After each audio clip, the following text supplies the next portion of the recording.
Uppercut, uppercut, sonic boom! G'day Grubs, today we're going to be talking about game management because I think it's one of the things where especially when I'm solo squatting, where I'm focused and I excel. Because I'm an older guy, I'm over 50.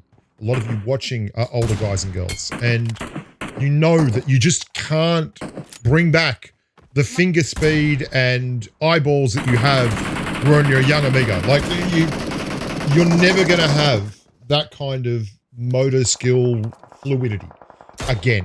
It's just gone. So you're going to have to outthink the enemy.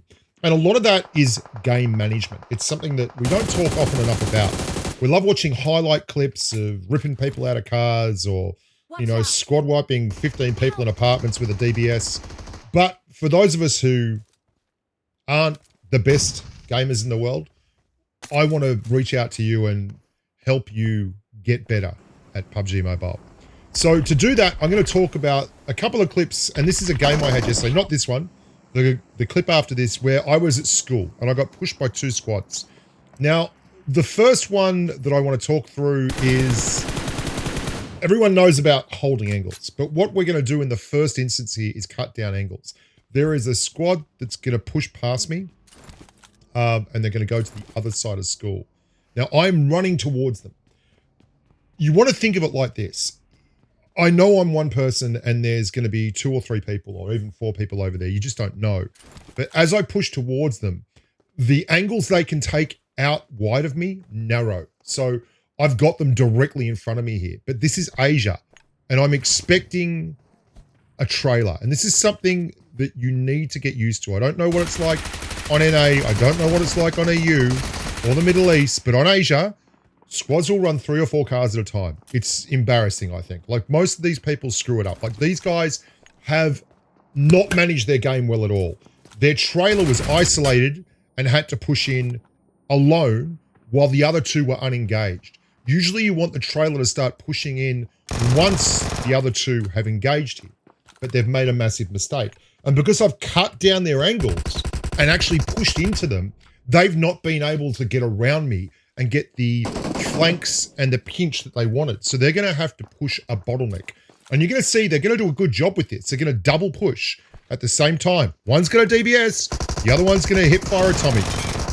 But I'm running Vector and Bison, and we're going to clear them both. Now they're missing someone. We don't know where he is. Thanks very much for the turning up, Yuri. And I immediately after this got nearly the identical push again. Let's look at that one. And this is a funny one too, because I just finished that squad and I was running back towards the guys who were at apartments. And lo and behold, and the reason I took that was the guy over at apartments had an AWM. And a level 3 vest will mean if I get hit in the chest, I won't get cleared by the AWM, even though it's only got a tiny slither left. It's really, really important. So these guys, I'm just trying to check out where they are, and they're actually pushing. I'm like, oh, geez. Here they come. And that's a full lid there. There's 4 of them in there, right? So again, we're going to cut the angle down. It's just such, and I'm going to look at my throwables as we're on the way in. Check what I've got. Grens, cool. No mollies though. I prefer to have a molly on this because you can area deny with a molly. I'm going to do things a little bit differently here because I saw all 4 in a car, so I know they're all in front of me. So I'm going to hold this angle. Now they're obviously expecting me to be here, so I'm going to wait for them to come out, and then I'm just going to try and use the Vector's incredible brokenness to do that. We get 2 knocks straight away, and I've got a bad deal here. I've lost my vest. Now that decision to hang with the AWM was made when I didn't know that there was going to be 4 guys pushing me. I would have taken that level 1 vest otherwise, and I probably would still be up and I'd still have a vest. But I've got a knock. So I've got to take some, I've got 2 knocks. I've got to turn that into some kind of advantage. So I'm pushing, and I'm expecting the guy that I saw on the way down on that jump to come out. He does. And we get the squad clear. Now, the main thing that we did right there was we took an advantage and we ran downhill with it. The biggest problem I find in situations like this is when you get a couple of knocks and it's not perfect. So you're like, well, not perfect, I'm not going to push. And you can do that a lot when you're in squads because you always feel obliged to look after the other parts of your squad. Whereas when I'm alone in solos, the decision-making process is a lot more instantaneous. And those guys really, I mean, the other guys tried too hard to spread, and those guys should have tried to spread a little more.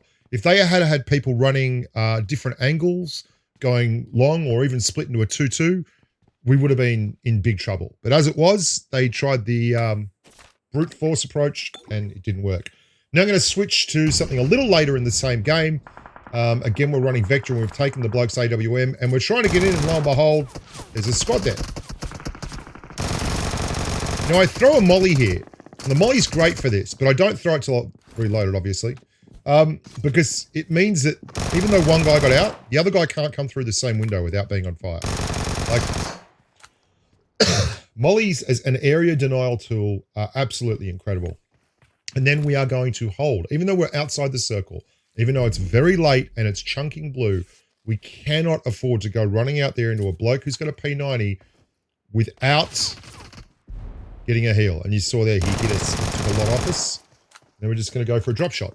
Not a bad option here, especially as we're going to come around that corner and instantly do it. You've got to really commit to the drop shot. If you just do a little bit of drop shotting, you're not going to get anywhere. Now we want to talk about managing the clock. You'll see this is the event mode. So obviously there are the recall towers and you can recall your teammates.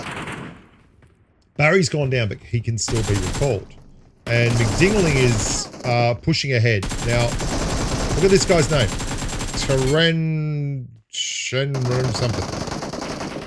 This is their squad, okay? You'll note there's a bloke in here. Okay, we've got 2 people down. We are going to get to the recall tower. I'm not going to push in and thirst that bloke. In fact, I don't want to go near him. I want him to bleed out of natural causes only and hopefully bleed out after the recall towers are affected because his team has already left to go and get people back in. The guy that I knocked in the ghillie suit is already out here and I've got to get out here and get the recall on my last 2 teammates. If I don't, there he is. Now, I don't thirst. I don't muck around with thirsting. I don't muck around with reviving. Straight to the recall. Look how much time is left on the hearts to get the recall. And this is time management within your game. Thanks. Getting things in the right order is every bit as important at times as being the best gunslinger. And because we did not thirst the knock in town, that I actually knocked inside that 3-stack, they were not able to recall him. They were sitting out here waiting to recall. You probably saw him die on the way in here. So we fought one less person and we got our guys up. This is everything about managing your game. And it's hard to do this all the time, to be completely aware. But like anything in life, you want to make it a habit. You want to instill good habits. And the more habits you install, the harder it is for you to be crap. Basically, you're looking at raising the floor on your gameplay is every bit as important as having an extraordinarily high ceiling when you're playing. And if you can kind of move that forward and be positive like that, you'll do a lot of good. Finally, there is a video coming about the DBS. I'm so sick of it. I'm so sick. This is the Vector game where I've had 2 squad wipes and killed another duo. And I drive in here and I don't get the circle and there's still 2 duos left and I'm just trying to get around and you know exactly what's going to happen. The DBS is going to one-shot me and it's like, so sick of this gun. Like, I'm so sick of it. It's just such bullshit. There is going to be a DBS video very, very soon, boys and girls, and it won't be complimentary. My hot take is that this needs to be in a crate. It's an incredibly good weapon. And it's so much better than every other shotgun in the game that you can get readily. Like, sure, the XM1014 is great, but I don't see that dropping on Erangel. I don't see it, you know, dropping on Miramar. It's just the DBS is everywhere and it's broken and it's the most negative gaming experience in PUBG Mobile. and it rewards the most passive, most choke point driven players in the game. I don't know why it is not in a crate, and the nerf has done nothing.